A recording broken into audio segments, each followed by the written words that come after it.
He prepared better than I did, which is okay. And I wish him much success, I always have. Miller says Nicklaus played chicken golf. That would be wonderful.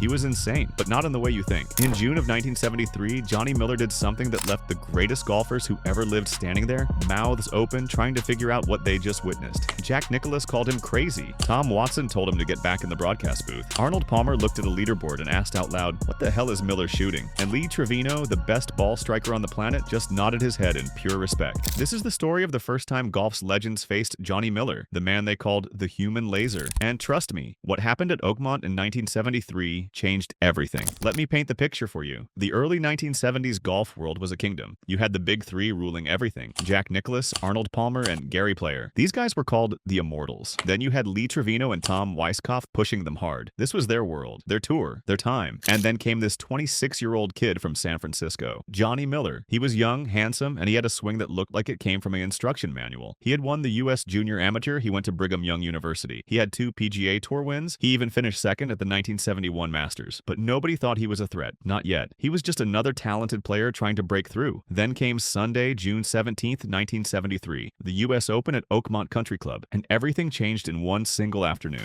Oakmont was designed to be the toughest, most brutal test in golf, period. And the final day leaderboard looked like a Hall of Fame reunion. You had Palmer and John Schley tied for the lead, Weiskopf right there, Nicklaus and Trevino just a couple shots back. Gary Player was in the mix. This was a who's who of that era. Every giant in the game was battling it out. And then there was Miller. He started the day tied for 13th, 6 shots back. Nobody was paying attention to him. He was just another name on the board. But what he did that day was not just a win, it was a demolition. Miller shot a final round 63, the first 63 ever recorded in a major championship. He hit all 18 greens in regulation. He stuck 13 of his approach shots within 15 feet of the hole, on the hardest course set up in America. Sports Illustrated called him an overnight, instant, presto, matinee idol. This was not a gradual rise. This was a comet crashing into the golf world. And the legends watching had to deal with the fact that something new, something different had just arrived. Let's start with Jack Nicklaus, the Golden Bear, the greatest player in the world, the man who defined excellence in 1973. Even during Miller's peak in 1974 and 1975, when Miller was the most dominant golfer on earth, Nicklaus was still ranked #1 in the world. That is how good Jack was. But Nicklaus saw something in Miller that he respected deeply. He loved Miller's swing. He loved the way Miller played. Nicklaus said Miller was obviously a really good player, but Jack being Jack, he diagnosed the unique thing about Miller's game. He said Miller was a streaky player, and once Miller got his putter rolling, you better get out of the way, because he was going to make everything. Nicklaus was there at Oakmont in 1973. He finished tied for 4th. He watched Miller go lower than anyone had ever gone before, and years later, Nicklaus paid Miller the ultimate compliment. He told a young Tiger Woods that Johnny Miller was the best short iron player ever. Think about that. Jack Nicklaus, the Golden Bear, arguably the greatest player of all time, telling the future of golf that Miller was the best ever with a short iron. That is not just praise, that is validation. But the most telling story about Nicklaus and Miller happened on the practice range in the mid-1970s. Miller was at the peak of his powers. Nicklaus walked over and asked him what he was working on. Miller's answer was almost mystical. He told Jack he was concentrating on impact, trying to freeze frame that fraction of a second when the club meets the ball. Nicklaus could not believe it. He asked Miller if he could actually see that. Miller said yes. He had trained his eyes to take a photograph of impact. Nicklaus looked at him and said, "You're crazy. The club is moving too fast." But here is the thing. What Jack called crazy was exactly what made Miller a laser. Miller was not just a great ball striker. He was a perceptual innovator. He was doing something with his eyes and his brain that even the greatest strategist in golf history found impossible. And that is why, decades later, Nicklaus told Tiger that Miller was the best ever with a short iron. It was the ultimate validation from the ultimate champion. Now let's talk about Tom Watson. Watson was Miller's contemporary, born in 1949 to Miller's 1947. They were both part of the new generation, and Watson saw Miller's rise up close. He was there at the 1975 Masters when Miller finished second. Watson was on the 16th green and made a quad as Nicklaus hit that legendary birdie putt to win. Watson was right there, watching the standard of championship golf being set by Nicklaus and Miller. But the most telling encounter came years later at Pebble Beach. Miller had already moved into the broadcast booth. He was playing tournaments only occasionally, but Miller showed up at Pebble and found himself in a final round battle with Watson, who was still in his prime, and Miller won. As Miller came off the 18th green, Watson was waiting for him, and Watson said, "I told him to get his rear end back up in the television booth." That line is perfect because it came from a place of frustrated admiration. Watson had just been beaten by a guy who was basically a part-timer, but the Associated Press report said Miller still had that uncanny and inexplicable ability to play golf in a manner achieved by few men in history. Miller himself was baffled. He said, "Don't ask me how or why, he still has it." This uncanny ability is what earned Miller the nickname the human laser, and Watson knew it. Watson was not just impressed by beating Miller head-to-head, he studied Miller's technique. Watson even cited Miller as an authority on swing fundamentals. Watson said he agreed with Byron Nelson and Johnny Miller that you cannot stand too close to the ball. That is a technical endorsement from one of the greatest ball strikers ever. Watson recognized Miller as a fellow craftsman, a master of the same elite art, and his joke at Pebble Beach was the ultimate concession. Even after the magic streak of the mid-1970s faded, the human laser was still in there, and it was terrifying to face. Gary Player saw everything. Player was the first truly global champion. He competed against everyone from Ben Hogan to Tiger Woods. His career was built on legendary work ethic and fitness, and Player was there for Miller's two greatest triumphs. At the 1973 U.S. Open, Player started the day tied with Miller at 13th and finished tied for 12th. 3 years later, Player was in the field at the 1976 Open Championship at Royal Birkdale. He watched Miller, who was playing the best golf of anyone in the world, close with a 66 to win by 6 strokes over Nicklaus and a young Seve Ballesteros. So, Player's analysis is informed by direct experience, and Player saw Miller as something new, a generational shift. Miller's style was scientific and emotionless. It was not built on Player's brand of passionate, hard-won victories. It was clinical demolition. Miller himself said, "I want more. I want to demoralize them." This laser-like precision represented a new, modern form of athlete. Miller, with his matinee idol looks and technically perfected swing, was the face of the 1970s television generation. His game was built on the practice ranges of San Francisco. He had been pounding balls into a canvas tarp in his basement since age 5. From this, Player came to a powerful conclusion. This new scientific intensity was the reason for Miller's brief but memorable brilliance. A peak that hot, an intensity that focused, was fundamentally unsustainable. Miller admitted that during his streaks it was almost magic. Player, the marathon man, was watching the game's first great sprinter. He understood that this kind of magic, this white-hot peak, could not last for a 30-year career. The putting yips and endless tinkering that later shortened Miller's career proved Player right. Miller was a phenomenon, a finite one, a new kind of star that burned twice as bright and half as long. Lee Trevino was different. Trevino was the Merry Max, one of the few players who could stare down Nicklaus in his prime. And like the other immortals, Trevino was on the Oakmont leaderboard in 1973. He started the day tied for 6th. He finished tied for 4th, a direct victim of Miller's 63. But the real relationship between Trevino and Miller was forged on the practice tee. Miller said he played a lot of practice rounds with Trevino specifically. This was not casual. This was a meeting of two men who spoke a language few other professionals could understand. The respect was mutual and technical. Miller analyzed Trevino's signature chase move, where he keeps his body and club moving down the line through impact. Miller called it a great move on dogleg rights and a key to accuracy. In return, Trevino gave Miller one of the best tips he ever received. Trevino told him, "If you're choking, buddy, just hit it low. It doesn't have time to get offline." This is not a platitude. This is a practical, invaluable secret from one master to another. So Trevino's reaction to the 63 at Oakmont was different from everyone else. He did not just see the fantastic figure on the leaderboard, he saw the method. Trevino, the ultimate ball-striking purist, saw a man who hit all 18 greens in regulation on the most brutal U.S. Open setup. He saw a man who hit 13 approach shots within 15 feet. For Lee Trevino, this was not magic. This was the ultimate exhibition of their shared craft. He did not see a matinee idol. He saw a fellow gunfighter executing his art to a level of perfection never before witnessed. It was a performance that only a fellow master could truly and fully appreciate. And then there is Arnold Palmer, the king. Of all the first encounters with Miller's brilliance, none is more dramatic than Palmer's. The setting was pure storybook. The 1973 U.S. Open at Oakmont Country Club, Western Pennsylvania, Palmer's kingdom. Palmer was not just a competitor, he was a rock star. And after 54 holes, he was a co-leader. This was his tournament to win. One last heroic major championship in front of Arnie's army. Palmer had been paired with Miller for the first 2 rounds. He watched the 26-year-old play his way into contention. But on Sunday, Palmer was in the final group, seemingly in control of his destiny. Then it happened. Palmer stood on the 12th tee. He glanced at the leaderboard to check his status. And there he saw a fantastic figure that did not compute. A 5 under par, posted by Miller, who had teed off an hour ahead and was already in the clubhouse. In a moment of pure disbelief, Palmer turned to his playing partner, John Schlee, and said, "What the hell is Miller shooting?" That question was the precise moment the tournament pivoted. It was the moment Palmer's first encounter with Miller's apex form became a psychological defeat. Sports Illustrated detailed the direct effect. After Palmer absorbed the fantastic figure, he started pressing. The result was immediate and catastrophic. 3 straight bogeys. Miller had beaten Palmer from the clubhouse. He posted a number so fantastic, so far beyond what was thought possible at Oakmont, that it reached back onto the course and shattered shattered the composure of the greatest front-runner in golf. Palmer was not beaten by a man he could see. He was beaten by a number. This was the true passing of the torch. The matinee idol with the golden hair fluttering had demolished the immortals, and he did it in the king's own court. It was the definitive announcement of a new era, defined by fearless, laser-like precision that even Arnold Palmer could not defend against. So what is the verdict? When you weave together the perspectives of golf's greatest legends, you get a unanimous portrait. Jack Nicklaus saw a peer with a lovely swing who achieved a crazy level of connection with the ball, the best short iron player ever. Tom Watson saw a human laser with an uncanny and inexplicable ability that defied logic. Gary Player saw a new scientific competitor whose incandescent peak was brilliant but unsustainable. Lee Trevino recognized a master of his own craft who could produce an exhibition of ball striking that transcended the score. And Arnold Palmer stood on his home turf, staring at a leaderboard in shocked disbelief, asking what the hell Miller was shooting. Their verdict was clear. During his peak, when Miller was in one of his magic streaks, he was unbeatable. The 1973 U.S. Open was the big bang that started Miller's dominant streak. From 1974 to 1975, Miller played arguably the greatest stretch of ball striking in history. In 1974, he won the Kaiser International Open by 8 strokes. He won the World Open Golf Championship by 4. He won 8 total tournaments that year. He was PGA Player of the Year and the leading money winner. Then in 1975, he won the Phoenix Open by 14 strokes. He won the Tucson Open by 9 strokes. Miller himself described this superhuman stretch. He said when he won at Tucson by 9 shots in 1975, the average iron shot he hit that week was no more than 2 feet offline. It was unbelievable. He was not just trying to win, he was trying to demoralize his competition. Think about what that means for a second. Miller was not playing against the course. He was playing against the very idea that anyone else could keep up with him. When he stood over a shot, he was not thinking about making par. He was thinking about making the other guys quit. That is a different level of confidence. That is a different level of dominance. The legends who faced him understood this. They knew that when Miller got hot, when that putter started rolling and those irons started landing inside 15 feet every single time, there was nothing you could do. You were playing for second place. And the crazy thing is, Miller knew it too. He would look at the field and think, I am going to break them today. And he did, over and over again. What made Miller's dominance even more remarkable was the mental aspect. He was not grinding out pairs and waiting for others to make mistakes. He was attacking every hole, every shot. He played with a swashbuckling confidence that intimidated even the greatest champions. When you are standing on a tee box and you know Johnny Miller is already 5 under through 8 holes, that does something to your mind. You start pressing. You start taking risks you should not take. And that is exactly what Miller wanted. He fed off that energy. His career will forever be defined by that 1973 U.S. Open. But his legacy, agreed upon by all who faced him, is one of singular, unparalleled precision. That final round 63, achieved by hitting all 18 greens in regulation and 13 approach shots within 15 feet, remains the standard. It is the round against which all other greatest rounds are and forever will be measured. The final lasting image of Miller's peak is not just a man holding a trophy. It is the image captured by Sports Illustrated that day. A dashing young man of 26 with a fine big swing and easy tempo, golden hair fluttering, firing one laser like iron after another, leaving a collection of the greatest immortals the game has ever known in his wake, shaking their heads in collective, respectful disbelief. If you have ever watched a player go unconscious, every shot pure, comment below which golfer gave you that same Johnny Miller vibe. And make sure you are subscribed. We have got more untold stories from golf's golden era coming up. Which legend's story about facing Miller shocked you most? Hit that like button and let us know in the comments. We read everyone.